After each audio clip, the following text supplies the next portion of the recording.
gaachanni sabaa gootichi waraana bilisummaa Oromoo tarkaanfii guggubduu waraana faashistii PP irratti fudhatu zooniilee waraanaa cufatti jabeessee itti fufee jira. Bifuma kanaanis waboon zoonii kibba bahaa Oromiyaa waraana faashistii PP du'aa fi madoon adabuu beeksise. Abdii fi gaachanni sabaa waboon Arsii Lixaa aanaa Gadab Asaasaa ganda Ficoo Kaakaa keessatti guyyaa kibxata darbee bitootessa 11/2025 waraana faashistii PP maqaa sakattaa waboo jedhuun bobbaate aleeluun 5 ajjeesee 3 madeessuun obbooda deebisee jira. Yeroo itti koloneel Abiy Ahmed meeshaalee ammayyaa dishqaa marfii diroonii meeshaalee waraanaa lafoo PKM fi AKM dabalatee gabaa addunyaaf dhiyeessaa jirra jedhee soba dhugaarraa fagoon dursa geggeessuuf miidiyaa gubbaatti ba'ee olola afarsaa jirutti gameeyyiin sabaa mancaastonni gabrummaa waboon humnoota waraanaa isaa guyyuu daaraa bubbeen fuudhe taasisuun biyyatti makuu cimsanii itti fufanii jiru. Lola jajjabeen waboo fudhatu hanga bilisummaa fi walabummaa Oromoof Oromiyaatti jabaatee itti fufa. Injifannoon uummata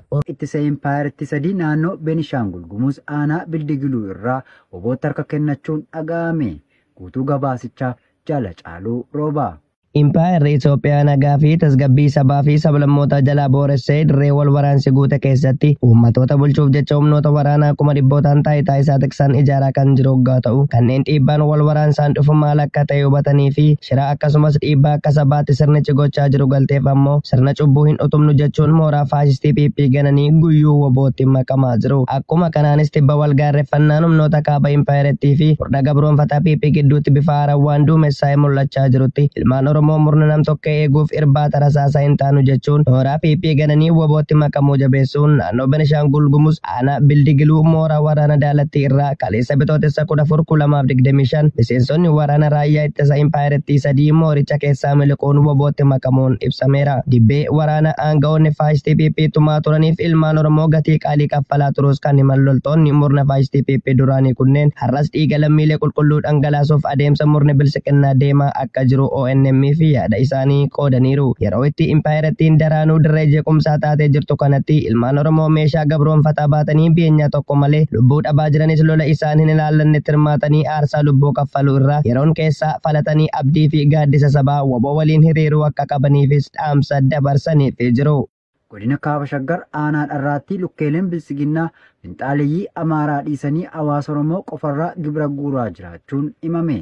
Jaaljiksaa sirnaa dabalata qaba. Murni biltiginnaa hawaasa Oromoo diinonfatee lafarraa duguuguuf karoorfatee kan hojjechaa jiru sabaaf sablammoota Impaayerettii irratti kakaasee saamuu qe'ee fi qabeenya irraa buqqisuun cinaatti qooddaa fi loogii taasisuun uummattoota biroo irraa addatti gibira irraa fuudhuun diinummaa isaa ifatti mul'isuun godina Kaaba Shaggar aanaa dharraatti maqaa gibiraan saba Oromoo qofaa irraa maallaqa guuraa akka jiran jiraattonni ONM itti himan. Lukkeeleen kunneen hawaasa Amaaraa daangaa ce'ee lafa Oromoo qotatee nyaataa jiru dhiisanii hawaasa Oromoo qe'ee fi qabeenya irraa buqqeetti gibira humnaan olii itti fe'uun dirqamaan irraa guuraa kan jiran yoo ta'u haala yeroo irratti maaliif callistan jechuun akka hawaasni gaaffii gaafatuuf carraa kennanis hawaasni finxaaleeyyii kanneeniin qe'ee fi qabeenya isaanii irraa buqqa'an rakkina qaban yoo himatanis qaamni isaanii birmatu kan hin argamne ta'uunis ibsameera. Torban darbe keessaa lukkeeleen biltiginnaa hawaasa walga'ii baasuun haala yeroo irratti jiraattota gandichaa kan mariisisan yoo ta'u hawaasni yaada isaanii mormuun mootummaan hin jiru lafa keenya uummata Amaaraaf laatee mootummaa gibira nu gaafatu malee kan nuuf yaadu hin qabnu jechuunis akka balaaleffatan addeeffameera. Sanaanis lukkeelee biltiginnaa irraa xiyyeeffannoon addaa irratti godhamuun doorsifamaa fi hiraarfamaa jiraachuunis barameera. Godina Bahaa Wallaggaa aanaa Limmuutti ergamtoonni bilisiginnaa manneen jiraattotaa iyyoo guban aanaa Waayyuu Xuqaatti ammoo jiraattota hidhaatti darbatan. Dabalata isaaf Jaalirbuu Dhugaa. Baha Wallaggaa aanaa Limmuu gandoota adda addaa irraa ergamtootni sirnichaa akkuma amala isaanii hawaasa nagaa meeshaa malee sobaan yakkuun saamichaa hanga ajjeechaatti hiraarsaa jiran aanaa Limmuu ganda Dagam jedhamurraa bitooteessa 12/2025 nama maqaan isaa Dassaalee Raggaasaa jedhamu jala manaaf meeshaalee mana keessa jiran hunda gubanii barbadeessuu maddeen ONM'if eeranii jiru. Badii tokko malee waraana bilisummaa Oromoo waliin hojjeta. Isatu waraana keenya ficcisi dhiisaa jira jechuun yakkanii mana isaa kan jalaa guban oggaa ta'u aanaa sana guutummaatti miidhaa ulfaataan loltoota biltsiginnaan jiraattota irratti raawwatamu jabaatee itti fufee jiraachuun himamee jira. Oduu biraatiin godinuma kana aanaa Waayyuu Tuqaa ganda warra Baabboo Meenyaa jedhamu irraa Tooteessa 12/2025 loltootni biltsiginnaa namoota maqaan isaanii Lammeessaa Qanaasaa fi Aagaa Ittafaa jedhaman badii tokko malee ukkaamsuun hidhaatti darbatanii kan jiran ta'u jiraattonni gandichaa arraata biyyoolessa Oromiyaatti himanii jiru. Akka jiraattonni gandichaa himanitti namoonni kunneen hirmaannaa siyaasaa dhaaba tokkollee kan hin qabne hojii idilee isaanii qofa irratti bobba'anii kan jiraatan yoo ta'u ergamtootni biltsiginnaa ammoo sobaan yakkuun hidhaatti kan darbatan ta'uu ibsaniiru. Lixa Wallaggaa aanaa mana Siboo keessatti waraanni maafiyaa PP maanguddoo tokko rasaasatti roobsuun ajjeesan. Jaal yaadannoo Oromiyaa dabalata qaba.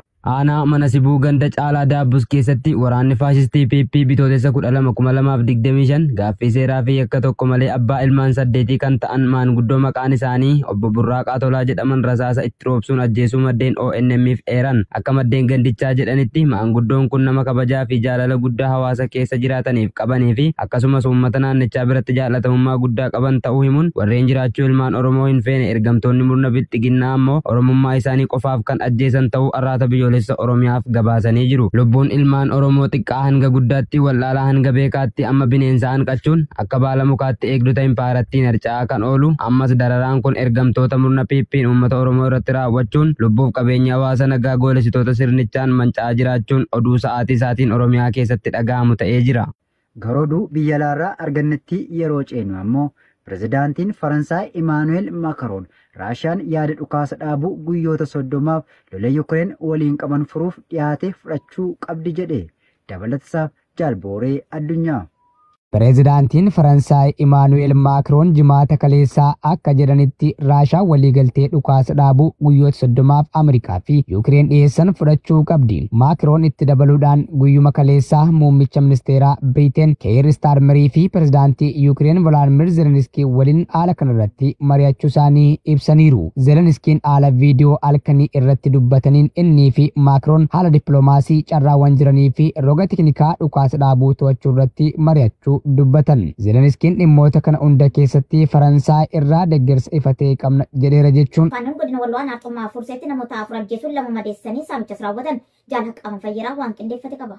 Aanaa Artummaa Fursee karaa jaarraa bakka Caancoo jedhamutti Bitootessa 12/2025 hidhattoonni finxaaleyyii Amaaraa Faannoon uummata Oromoo Walloo soomaa jiru irratti ganama sa'a 4 irraa eegaluun hanga waaree booda sa'a 12tti banteen namoonni nagaa 4 yoo ajjeefaman 2 ammoo madoo ulfaataa irraan ga'uun ibsameera. Namoonni hidhattoota badii finxaaleyyii Amaaraa kanaan ajjeefaman kunniinis gandaa Harawaa Caarraa Hasan Hayimadii fi Hasan Dabaloo gandaa jaarraa irraa ammoo Usiyyoo Adam Aliyyoo fi Muhammad Amaan kanneen jedhaman Alasuu Kanneessaa yoo ajjeefaman shamarreen tokkoo fi dhiirri tokko kan ammaaf maqaan isaanii adda hin baanes madaanii jiraachuun beekameera. Bakki jaarraa jedhamu kun horsiisee bultoonni aanaa Artummaa Fursee fi aanaa Jiillee Dhummuggaa gandoota garaagaraa irraa loon achitti godaansisuun kan jiraatan yoo ta'u hidhattoonni finxaaleyyii Amaaraa kunis akkuma bartee isaanii hawaasicha yeroo Raamadaanaa ajjeesuu aadeeffatan riphanii qe'ee hawaasaatti ba'uun ajjechaa fi madoo erga namoota nagaa irratti raawwataniin booda loon jiraattota kan Uraanee guutuu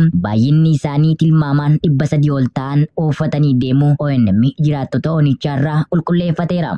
Oduu keenya obboroo lammataatiin godina Qellem Wallaggaa magaalaa Dambidolloo irraa milishoonni sirnichaa 2 meeshaa waliin waraana bilisummaa Oromootti harka kennatan guutuu gabaasichaaf jaal yaadannoo Oromiyaa. Biltiginnaan loltoota isaa shakkii guddaa irraa qabaachuun erga mooraa keessatti tiksuuf dirqamee bubbulus kanneen saba isaaniif quuqama qaban carraa argataniin mooricha keessaa meeshaa isaanii fudhachuun gara waraana bilisummaa Oromootti harka kennachuu cimsanii itti fufanii jiru. Bifuma kanaan Bitootessa 12/2025 galgala godina Qellem Wallaggaa mooraa magaalaa Dambidolloo keessaa milishoonni 2 qawwee Aakaamaa 2 fi rasaasa ija 120 qabatanii ba'uun Bitootessa 13/2025 nagaan waraana bilisummaa Oromoo bira gahanii jiraachuu ajajaan waraana bilisummaa Oromoo naannichaa beeksisee jira. Miseensonni milishaa duraanii kunis simannaa waboon taasiseefitti hedduu gammaduun kabajaa fi jaalalli akkasumas simannaan waboon nuuf godhe kan eegneen olitti argineera jechuun yaada isaanii ibsatanii jiru. Kana malees milishoonni sirnichaa uummata Oromoo halkanii fi guyyaa dararuun waan barbaade saamee ajjeesuu hin tumsinu kan jedhanitti dabaluun mooricha keessattis waliigalteen kan hin jirree fi warreen achi keessatti hafanis baay'inaan gara wabootti harka laattachuuf haala mijeeffachaa kan jiran ta'uu arraata biyyoolessa Oromiyaa addeessanii jiru. Godina Godina Iluu Abbaa Boraa aanaa Hurrumuu keessatti waraanni Biltsiginaa maatii gaddaa irraa jiran hidhuun dhagahame. Jaalii Rangameessaa dabalata qabdi. Bitootessa 2025 godina Iluu Abbaa Boraa aanaa Hurrumuu ganda Uggee jedhamu keessatti maatii gadda irra jiran sababaa fi qorannoo gaaffii seeraa tokko malee namoota maqaan isaanii Ibraahim Abbabaa fi Maammee Abbabaa jedhaman lafa gaddaatii qabuun hidhanii hiraarsaa jiraachuun jiraattonni arraata biyyoolessa Oromiyaatti himaniiru. Akka jiraattonni jedhanitti namoonni hidhaman kunneen obboleeyyan ta'uu himuun namoonni kunneen hirmaannaa siyaasaa dhaaba kamiyyuu kan hin qabne ta'uu fi lafti gaddaa kabaja qabaatus murni safuu fi hooda uummataa hin beekne kunneen abbaa irree ta'uu isaa qofaan waan barbaadan akka fedhanitti uummattoota irratti raawwachaa jiraachuus itti dabaluun ibsaniiru. Murni Biltsiginnaa sababa gochoota badii isaatiin uummata biratti fudhatama erga dhabee kaasee sababa tokko malee hidhaa, reebicha, saamichaa fi ajjeechaa qorannoo fi gaaffii seeraa tokko malee namoota naannoo jiraatan keessatti kabajaa fi jaalatamummaa uummataa qaban irratti xiyyeeffachuun cunqursaa bifa adda addaan itti hammeessaa jira. Godina Wallaggaa Nabegi keessatti waraanni Goolessaan PP uummata nagaa irratti saamicha qe'ee irraa buqqisuu fi hidhaa raawwachuun dhagahame. Jaalwabii biyyaa dabalata qaba. Lixa Wallaggaa aanaa Begii ganda Tobbii Kenfii Qarbachoo jedhamu keessatti waraanni PP yeroo garaa garaatti maatii qabsaa'otaa fi sabboontota irratti saamicha gaggeessaa jiraachuun beekameera. Namoota maqaa adda addaa itti maxxansuun saamaman keessaa muraasni kanneen maqaan nu qaqqabe obbo Abiib Fufaa jalaa hoolota 11, ilma isaanii jalaas loon 7, bulchoo imaanaa jalaa hoolota 5, obbo Aashim jalaa qarshii 20 saamanii jiraachuu maddeen arraata biyyoolessaa Oromiyaatti himan. Oduu hidhaatiin ammoo namoonni badii malee mana hidhaatti dararamaa jiran maqaan isaanii Nasrallaa Tarreessaa, Mooraa Waabaraatti, Abdulmannaan Piixaaroo fi Yeqaa Piixaaroo Mooraa Gonfiitti kan hidhaman yoo ta'u sababa obboleessa keetu maallaqa isin bira kaa'ee jedhuun hidhamanii hiraarfamaa jiraachuu isaanii jiraattonni ONM'tti himan. Bulchiinsi Abbaa Irree Abiyyi Ahimad waggoota 7 darban kana addatti uummata Oromoo yakkaa fi tuqtuqaa siyaasaa kamiyyuu keessaa qooda hin qabne sababa Oromummaa isaanii qofaan maqaa garaa garaa itti maxxansuun saamicha qe'ee irraa buqqisuu, hidhaa jumlaa fi ajjechaasuu kanneessaa irratti gaggeessaa jiraachuun isaa itti fufee jira. Oduu keenya bora xumuraatiin oduu biyya alaa irraa arganne namoo Chaayinaan wal dhibdee daldalaa Ameerikaa waliin seentee furuuf mariin akka taasifamu gaafatte bal'ina isaaf Jaal Hacaaluu Rooba. Chaayinaan kamisa kaleessaa wal dhabdee daldalaa guddachaa dhufe kan diinagdeen